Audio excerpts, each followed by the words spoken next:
এই উইন্টারে নিজের face, body and হেয়ারের proper কেয়ারটা আমি কোত্থেকে নিয়েছি অ্যান্ড কি ছিল আমার এই প্যাম্পারিং ডেতে, সে সব কিছু বলবো আজকের ব্লগে। অ্যান্ড অলসো তোমাদেরকে বাড্ডার মধ্যে একটা বেস্ট অ্যাস্থেটিক স্যালন অর ক্লিনিকও বলতে পারো, সেটার খোঁজ দিব। So don't skip this video.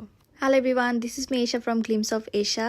তো আমার সেমিস্টার কিন্তু একদম শেষের দিকে চলে এসেছে। আমার এখন ফাইনাল এক্সাম চলছে, আর একটা ফাইনাল এক্সাম বাকি আছে। তো এরপরে কিন্তু আমি একদম ফ্রি। তো যেহেতু আমার এই সেমিস্টারে অনেক প্রেশার ছিল, আর কিছুদিন আগে আমি মালদ্বীপ অ্যান্ড শ্রীলঙ্কা ঘুরে এসেছি, সো আমার বডিতে, ফেসে, সব জায়গায় কিন্তু অনেক ট্যান। তো আমার একটা খুবই ইমার্জেন্সি সেলফ কেয়ার দরকার ছিল। তো আমি দেরি না করে চলে আসলাম হচ্ছে বিটিআই প্রিমিয়ার যে শপিং মলটা, সেখানে। এখানেই 3rd ফ্লোরে আছে হচ্ছে বিউটি অ্যাস্থেটিক্স বাই নিশাদ। এটা কিন্তু আমার ব্র্যাক ইউনিভার্সিটি থেকে খুবই কাছে, আমার 5 মিনিটও সময় লাগেনি আসতে। আর তোমরা যারা এর আশেপাশে আছো, আই মিন ব্র্যাকে অথবা ইস্ট ওয়েস্টে যারা পড়ো, তারা কিন্তু ইজিলি এখানে এসে অ্যাস্থেটিক যে সার্ভিসগুলো সেগুলো নিতে পারবে। তো আমি চলে আসলাম 3rd ফ্লোরে এই স্যালনটাতে। আর আমার কিন্তু আগের থেকে অ্যাপয়েন্টমেন্ট নেওয়া ছিল। এখানে আমি 11টার সময় অ্যাপয়েন্টমেন্টটা নিয়েছিলাম। তো এখানে আসার পরে আমার মনটাই ভালো হয়ে গিয়েছিল। তাদের ডেকোরেশন, অ্যাম্বিয়েন্স সব কিছুই অনেক ভালো ছিল, অনেক সুন্দর ছিল, সুন্দর নিট অ্যান্ড ক্লিন ছিল। আর তারা অনেক হাইজিন মেনটেন করে। লাইক আমি যাওয়ার সাথে সাথে আমাকে একটা আলাদা স্লিপার্স দিয়ে দিল।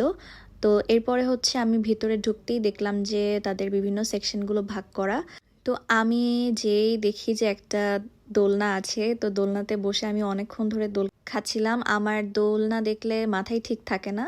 তো যাই হোক, এখানে বসে কিছুক্ষণ ওয়েট করার পরে তারপর একটু অন্যান্য সেকশনগুলো ঘুরে দেখলাম। এটা হচ্ছে তাদের ফেসিয়ালের সেকশনগুলো। আর এখানে কিন্তু অনেক সুন্দর প্রাইভেসির ব্যবস্থা আছে। লাইক একটা রুমে কিন্তু একজনই করবে, সো এখানে প্রাইভেসি নিয়ে কোনো টেনশনের কিছুই নেই। তো যাই হোক, আমার কাছে কিন্তু অনেক ভালো লেগেছে। আর এই জায়গাটা হচ্ছে তাদের প্রিমিয়াম স্পা, তারপরে মেনিপেডি সেকশনটা। আর এখানে হচ্ছে অন্যান্য সার্ভিস নেওয়ার জন্য ব্যবস্থা আছে। তো আমি এই সুন্দর একটা স্যুট পরে বসে পড়লাম আমার সার্ভিসটি নেওয়ার জন্য। আর একে একে আমি সার্ভিসগুলো দেখাবো, আর আপনাদেরকে লাস্টে বলে দিব যে আমি কোন প্যাকেজটা নিয়েছিলাম। তো আমার সার্ভিসের ফার্স্টেই ছিল হচ্ছে এই হট অয়েল ম্যাসাজ। এটা এতটা রিল্যাক্সিং ছিল, অ্যাজ আমি ভোরবেলায় উঠে এক্সাম দিয়ে এসেছিলাম, আমি তো অলমোস্ট ঘুমিয়েই পড়ছিলাম। আমার অনেক আরাম লেগেছিল এই অয়েল ম্যাসাজটা। অলমোস্ট 10 to 20 মিনিটস কিন্তু তোমাকে এভাবে সুন্দর রিল্যাক্সিং একটা ম্যাসাজ দিবে। তো এই তো, আর আমার ফেস এক্সপ্রেশন দেখেই বুঝতে পারছো যে কতটা আরাম লাগছিল। আর ব্যাকেও কিন্তু এভাবে সুন্দর মতন করে ম্যাসাজ করে দিচ্ছিল। তো যাই হোক, এটার পরে আমি এখন চলে যাব হচ্ছে আমার হেয়ারটা ওয়াশ করার জন্য, অ্যাজ আমার হেয়ারে এখন হচ্ছে প্রিমিয়াম স্পা করা হবে। তো হেয়ারটাকে ভালো মতন করে ওয়াশ করে তারপরে হচ্ছে ব্লো ড্রাই করে নেওয়া হবে। এরপরে আমাকে সার্ভ করা হলো একটা চা। অনেক সকালে ওঠার কারণে আমার প্রচণ্ড মাথা ব্যথা ছিল, অলরেডি হাফ চলে গিয়েছিল আমার অয়েল মাসাজে। এরপরে চা খাওয়ার পর সেটা পুরোপুরি চলে গিয়েছিল। তো এরপরে কিন্তু আমার স্পায়ের জন্য যে মেডিসিনটা সেটা দেওয়া হয়েছিল। এরপরে 10 to 15 মিনিটস পর্যন্ত আমার হেয়ারটাকে স্টিম করা হয়। তো স্টিমের পরে আমি চলে আসলাম হচ্ছে আমার পেডি মেনি সেকশনে। এখানে খুবই সুন্দরভাবে লাক্সারি ওয়েতে সবকিছু একদম গোছানো ছিল। আমার কাছে তো এই অ্যাম্বিয়েন্সটা খুবই ভালো লেগেছিল।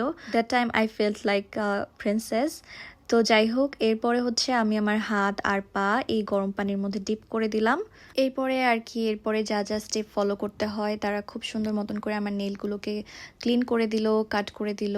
আর এখানে যারা স্টাফ আছে কি বলবো, তারা এতটাই ফ্রেন্ডলি ছিল, খুবই ভালো ছিল। আর স্টাফরা ভালো না হলে কিন্তু সার্ভিসগুলো নিয়ে একদমই মজা পাওয়া যায় না। অলমোস্ট কিন্তু আমার সমস্ত স্টেপই ডান। আর আমার আজকের এই প্যাকেজের মধ্যে ছিল হচ্ছে প্যারাফিন ওয়াক্স মেনিপেডি।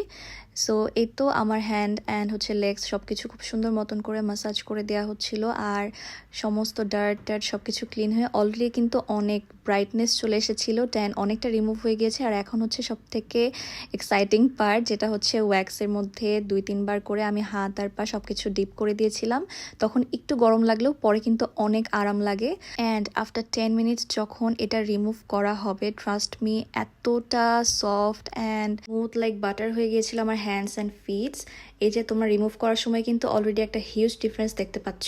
আমরা কিন্তু মুখের যত্ন নিতে নিতে হাত পায়ের যত্ন একদমই নিতে পারি না। সো তোমরা যদি এই প্যারাফিন ওয়াক্সটা ট্রাই করো তাহলে কিন্তু অনেকটা ইমপ্রুভমেন্ট দেখতে পাবে। ওকে, এখন স্ক্রিনে যেটা দেখতে পাচ্ছ যে কম্বোটা, সেই কম্বোটা আমি নিয়েছিলাম। এটা উইন্টার স্পেশাল কম্বো। এখানে যা যা সার্ভিস ছিল সবগুলোই কিন্তু খুবই ইম্পর্ট্যান্ট আমাদের জন্য এই উইন্টারে বিশেষ করে। এখন যে যে স্টেপ দেখতে পাচ্ছ সে সব কিছু কিন্তু অ্যাডভান্স হাইড্রা ফেশিয়ালের জন্য। আমার মতন যারা আছো যে অথেন্টিক অথেন্টিক হবে কিনা এই ভয়ে স্যালন সার্ভিস নিতে ভয় পাও, তারা কিন্তু একদম চোখ বন্ধ করে চলে আসতে পারো বিউটি অ্যাস্থেটিক্স বাই নিশাতে। কারণ এখানে কিন্তু একজন স্কিন এক্সপার্ট ডক্টর আছেন, সো তোমরা কিন্তু তার সাথে কনসাল্ট করে তারপরে তোমাদের স্কিনের প্রেফারেন্স অনুযায়ী সার্ভিসগুলো নিতে পারো। তো অলরেডি কিন্তু আমার অনেকগুলো স্টেপ পার হয়ে গিয়েছে। এখানে কিন্তু এলইডি থেরাপি, অক্সিজেন থেরাপি, তারপরে মাস্ক সবকিছু আমার ডান। অ্যাডভান্স হাইড্রা করার পরে আমি আমার স্কিনের অনেকটা ডিফারেন্স দেখতে পেয়েছিলাম। সো আমি প্রত্যেকটা টিনেজার অথবা আন্টিদেরকে সবাইকে এটা রেকমেন্ড করব। তো যাই হোক, আমি কিন্তু আমার প্রত্যেকটা সার্ভিস নিয়ে অনেক স্যাটিসফাইড ছিলাম। তাদের কিন্তু এখন এই উইন্টার কম্বোগুলোর উপর ডিসকাউন্ট চলছে। সো তোমরা যারা আমার মতন অ্যাস্থেটিক সার্ভিস পেতে চাও, তাও আবার অফারে, অবশ্যই চলে যেতে হবে কিন্তু বিউটি অ্যাস্থেটিক্স বাই নিশাতে। সো আজকের ব্লগটা এই পর্যন্তই। সবাইকে টাটা।